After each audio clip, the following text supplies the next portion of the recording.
Guys, welcome to the channel. As you can see behind me, we got a bunch of bluegill beds stacked up in this bay.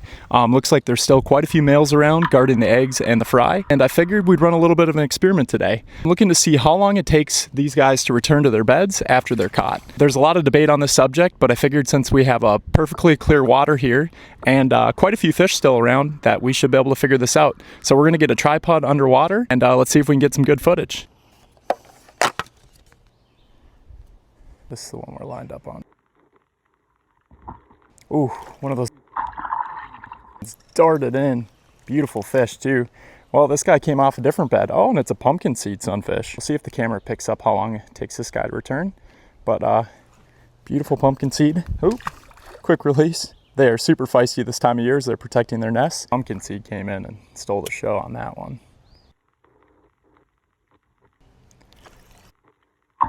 Got him. All right, we got our male bluegill.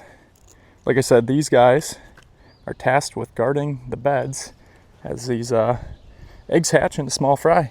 So we're gonna get this guy back in the water right away, see how long it takes him to return.